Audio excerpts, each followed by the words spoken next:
नमस्कार फ्रेंड्स। कल हमने अपनी पिछली क्लास में हमने क्या देखा कि रिलेटिव प्रोनाउन क्या होता है। आज हम अपने इस आगे की क्लास में देखेंगे कि forms of the relative pronouns. Friends, pronoun में आप ये समझ सकते हैं कि relative pronouns is the backbone of the pronoun and it is the most important segment of the pronoun. In each every examination, from there number of questions has been asked, so it is most important.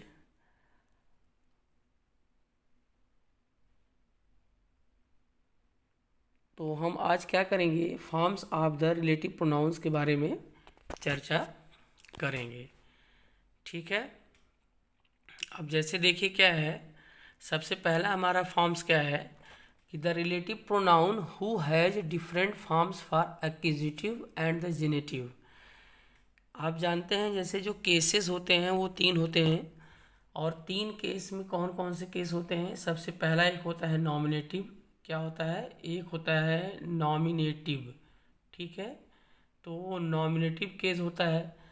दूसरा आपका क्या होता है, एक accusative होता है और एक होता है जेनेटिव होता है। ठीक है, और अगर आप इसको सरल भाषा में देखें तो नॉमिनेटिव जो होता है, जो आपका सब्जेक्ट होता है, जो सब्जेक्टिव केस जिसको बोलते हैं वो होता है।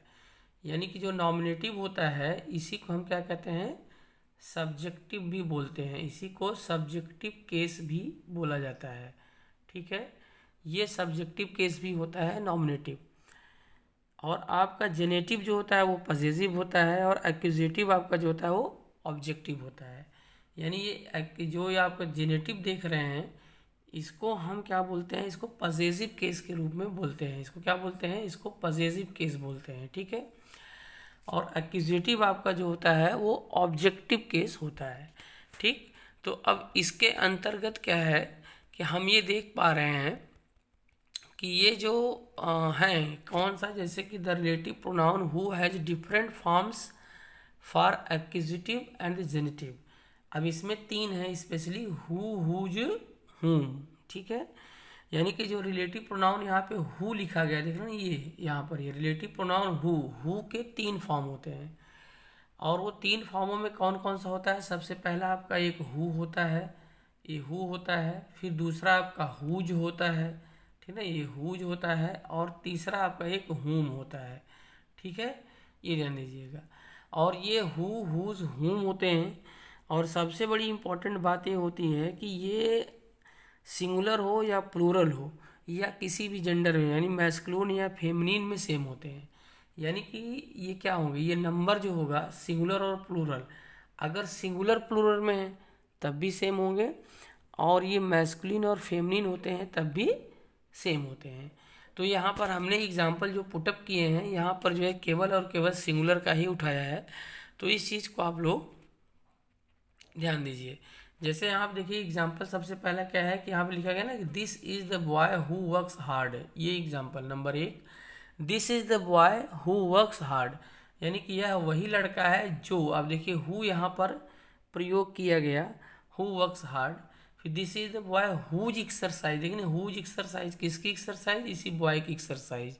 और this is the boy whom all praise, माने किस किस बच्चे को, हुम माने इसको। अब यहाँ देखिए ये जो हु आपका है यहाँ पे कौन सा है, ये नॉमिनेटिव है। यहाँ पर हु क्या है, ये नॉमिनेटिव हो गया।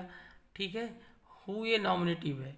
और हुज आपका क्या हो गया, जेनेटिव हो गया। हुज क्या हो गया, ये जेनेटिव हो गया। यहाँ पर शॉर्ट फॉर्म नहीं दे रहे हैं, जेनेटिव हो गया। और हुम आपका क्या हो गया यहाँ पर, जिसे हम एक्यूजेटिव या पजेसिव केस बोलते हैं, तो यहाँ पर ये एक्यूजेटिव हो गया। ठीक है, ये तीन फॉर्म में रूप में प्रयोग किया गया है। तो अब देखिए क्या है कि यहाँ बॉय क्या है, सिंगुलर है, बॉय सिंगुलर है, बॉय सिंगुलर है, तो ये सिंगुलर नंबर हो गया। और अगर यहाँ बॉय की जगह आप गर्ल भी लिख सकते हैं, वुमन भी लिख सकते हैं, जो आप चाहे लिख सकते हैं, उसमें कोई दिक्कत नहीं होने वाला है। तो हमने क्या देखा कि ये जो हु का एंटीसीडेंट, कल मैंने बताया था अपने पिछली क्लास में कि जो हु का एंटीसीडेंट क्या है, बॉय है। हुज का एंटीसीडेंट क्या है, बॉय है। हुम का एंटीसीडेंट क्या है, बॉय है। तो यहाँ पे जो दिस है, यहाँ पे दीज भी हो सकता है, these are the girls who works hard, ठीक है ना। तो उसमें भी जो है क्या है, वही चीज़ें रहेंगी। अगर सपोज करिए क्या है, अगर हम यहाँ लिखें कि दीज आर द गर्ल्स, है ना, अगर ये हम लिख दें कि these are the girls who work hard, हो जाएगा। अब यहाँ पर जो है क्या है कि अगर ये लिखा जाए कि दीज आर द गर्ल्स, ठीक है ना, दीज आर द गर्ल्स, फिर उसके बाद हु वर्क हार्ड, ये देखिए हु वर्क हार्ड, ये हो गया आपका these are the girls who work hard. तो यहाँ पर वो दिक्कत आफत नहीं कोई आ जाएगी, करे बाप रे ये क्या हुआ, ये तो गर्ल्स हो गया, फिर हु लगेगा कि नहीं लगेगा, प्लूरल है कि सिंगुलर है, क्या है, ऐसा कुछ नहीं है। तो कहने का आशा ये हुआ कि हु, हुज, हुम जो हैं ये सिंगुलर, प्लूरल में या मैस्कुलिन या फेमिनिन में किसी भी नंबर में क्या है, सेम प्रयोग किए जाते हैं। तो ये चीज़ जो है क्या है कि हमें नोटिस करते रहना है कि जो है ये इम्पोर्टेंट है और बहुत ही इम्पोर्टेंट है। नेक्स्ट स्लाइड पर हम आगे बढ़ते हैं। जैसे अब यहाँ देखिए क्या है कि विच, अब एक रिलेटिव प्रोनाउन हमारा कौन सा आ गया, विच आ गया। अब विच क्या है, ये same form for the nominative and accusative, ये भी क्या है नॉमिनेटिव में और एक्यूजेटिव में सेम, यानी कि सब्जेक्ट में और आपका ये पजेसिव में सेम रहता है विच का प्रयोग। अभी आप देखेंगे अगली क्लास में कि हुई विच किसके लिए प्रयोग किए जाते हैं, हम आपको बताएंगे, अभी केवल इसके फॉर्म्स बता रहे हैं। अब जैसे एग्जाम्पल के तौर पर आप यहाँ देखें, लिखा गया पहला एग्जाम्पल में कि this is the house which belongs to my uncle, ठीक है ना। तो अब यहाँ ये विच, विच किसके लिए, किसको रिप्रेजेंट कर रहा है, इस घर की बात कर रहा है। तो अगर ये घर है तो घर, इसका विच का क्या हो गया, एंटीसीडेंट हो गया, पूर्ववर्ती जिसको कहते हैं। अब ये किससे संबंध रखता है, माई अंकल से संबंध रखता है, ठीक है, तो ये नॉमिनेटिव हो जाता है। फिर देखिए the house which my uncle, है ना, देखिए the house which my uncle, यानी कि वह, देखिए यहाँ पर जो है क्या है, विच एज ए नॉमिनेटिव प्रयोग किया गया, लेकिन यहाँ पर विच क्या है, यह एज एक्यूजेटिव प्रयोग किया गया है। इस चीज़ को ध्यान देना है। हाउस का संबंध किससे है, अंकल से है ना। ये चीज़ लिखा गया था हाउस विच माई अंकल, यानी कि जिसको मेरे अंकल ने 3 लाख रुपए में बनवाया, है ना, ये चीज़ जो है क्या है, ये लिखा गया है, ठीक है। तो विच क्या हुआ फ्रेंड्स, यहाँ ये सेम फॉर्म होते हैं इसके नॉमिनेटिव के और एक्यूजेटिव के, इस चीज़ को हमें ध्यान देना है। और इसी तरह देखिए एक नोट की बात यहाँ इम्पोर्टेंट है कि which has no genitive case, इसका कोई जेनेटिव केस नहीं होता, मीन्स पॉजिटिव केस नहीं होता।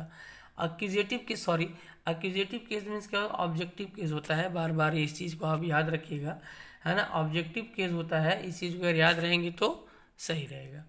तो यहाँ जैसे लिखा गया ना, the house which my uncle, यानी कि घर किसका, मेरे अंकल का, तो ऑब्जेक्टिव हो गया।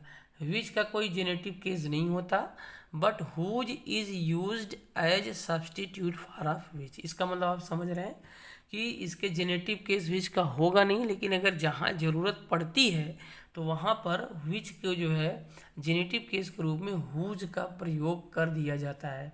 किसका प्रयोग किया जाता है, इस हुज का प्रयोग कर दिया जाता है। ये इम्पॉर्टेंट है, थोड़ा सा ध्यान दीजिएगा। स्पेशली विच का अपना जेनेटिव केस नहीं होता, लेकिन इसके एज ए सब्सटीट्यूट के रूप में जो है हुज का प्रयोग करते हैं। जैसे लिखा गया अ ट्राइंगल, एग्जाम्पल के तौर पर देखें, अ ट्राइंगल हुज 3 साइड्स, एक त्रिभुज जिसकी 3 भुजाएं, है ना, देखना ये हुज आ गया। तो हुज 3 साइड्स, तो किसकी 3 साइड्स, ट्राइंगल की 3 sides are equal is called an equilateral triangle. जैसे अब देखिए क्या है, कोई आपसे पूछेगा अरे यहाँ पे हुज क्यों लगा दिया, हुज तो मैन के लिए प्रयोग किया जाता है, लेकिन भैया अब क्या करोगे, जब विच का जो है कोई जेनेटिव केस ही नहीं है, तो आप क्या कर सकते हैं, उसके सब्स्टिट्यूट के रूप में हुज का प्रयोग किया जाएगा। इसका सीधा सा उत्तर है, आप अगर कोई पूछता है तो आप बता दीजिए कि because which has no genitive case, therefore क्या है, whose is used as substitute for of which. तो इस चीज़ को हमें क्या करना है, नोटिस करते रहना है, ठीक है। अगली स्लाइड देखिए, बहुत छोटी हो गई है लग रहा है, कोई बात नहीं है, देखते हैं। यहाँ देखिए अब एक हमारा और रिलेटिव प्रोनाउन है, कौन सा है, दैट, है ना। अब दैट क्या देखिए, क्या same form in number and in the nominative and accusative, बात समझ में आ रहा है। इसका मतलब दैट भी क्या है, इसका नंबर से कोई लेना देना नहीं है, चाहे मैस्कुलिन हो फेमिनिन हो, जेंडर है और नहीं जेंडर से है, जैसे सिंगुलर हो चाहे प्लूरल हो, उससे कोई फ़र्क नहीं पड़ेगा। ये जो है क्या है कि अपना ही रहेगा, सेम नंबर में, सिंगुलर प्लूरल सब में रहेगा। और इसका नॉमिनेटिव और इसका एक्यूजेटिव में भी जो है क्या है, यानी कि सब्जेक्ट और ऑब्जेक्ट में भी ये सेम रहेगा। ठीक है। और एक पॉइंट की बात और यहाँ पर है कि it has no genitive case, इसका कोई जेनेटिव केस नहीं होता, इसका कोई जेनेटिव केस नहीं होता, इस चीज़ को ध्यान दीजिएगा। एग्जाम्पल के तौर पे जैसे नीचे यहाँ लिखा गया, he that is content is rich, है ना, he that is content is rich, इसका मतलब क्या है कि वह जो संतुष्ट है वह धनी है। फिर आए जैसे take anything that you like, है ना, भाई आप गए हैं कहीं पे खाने पीने और उसके बाद इंस्टॉल लगा हुआ, आजकल बुफे सिस्टम चल ही रहा है, तो वहाँ रहता है जो आप पसंद करिए, खाइए, मस्ती से पेट भरिए, चल दीजिए धूमधाम से। ठीक है, ये वही चीज़ लिखा गया है, take anything that you like. Grammar को फ्रेंड्स देखिए क्या है, ग्रामर को आप अपने अगल बगल देखिए, जब आप उसके अगल बगल ग्रामर को देखेंगे, अपने को पाएंगे, तो you will be rich in grammar. ये ध्यान दीजिएगा, कोई बहुत बड़ी चीज़ नहीं होती है, बस थोड़ा सा हमें ध्यान देना पड़ता है, अपने अगल बगल नोटिस करते रहिए। जैसे लिखा गया ना, take anything that you like, अब जैसे ही आप कहीं जाएं, किसी पार्टी में, फंक्शन में, कहीं रहा ऐसे रखा हुआ है, तो आप उसको तुरंत इसका एग्जाम्पल आ जाना चाहिए, take anything that you like. ठीक है ना, आप इसे जानते रहें। अब जैसे अगला है, जैसे लिखा गया है व्हाट, है ना, यहाँ पे लिखा गया व्हाट। अब व्हाट क्या है, what is used only in the singular and has the same form in nominative and accusative. ये केवल और केवल सिंगुलर में प्रयोग किया जाता है और नॉमिनेटिव और एक्यूजेटिव में सेम फॉर्म रखता है। ठीक। और what has happened is not clear, ये इसका एग्जाम्पल है। पहला example, what has happened is not clear, क्या हुआ, स्पष्ट नहीं है। फिर आई से व्हाट आई मीन, है ना, मैं कहता हूँ जो मेरा मतलब है। फिर लिखा गया कि he failed in what he attempted, means जो भी कुछ शुरुआत करता है असफल हो जाता है। तो इस प्रकार से फ्रेंड्स हमने क्या देखा कि हु के जो है 3 फॉर्म आते हैं, जो कि आपका है कि हु, हुज, और एक है हमारा हुम। ठीक है, ये हो गया। और एक है व्हाट, और एक आपके पास क्या है, दैट है, देख रहे हैं, ये हो गया। और एक आपके पास क्या है, विच। ये इतने जो है क्या है, रिलेटिव प्रोनाउन की कैटेगरी में रखे गए हैं। तो हमें इन चीज़ों को जो है क्या है कि बहुत विशेष तौर से ध्यान देना है, कि ताकि हम क्या करें, आसानी से इसे समझ सकें और पढ़ सकें और जान सकें। ये बहुत ज़रूरी है फ्रेंड्स। आप लोग क्या करिए कि ईमानदारी से पढ़ते रहें, आगे बढ़ते रहें। यही हमारी जो है क्या है शुभकामना है। धन्यवाद।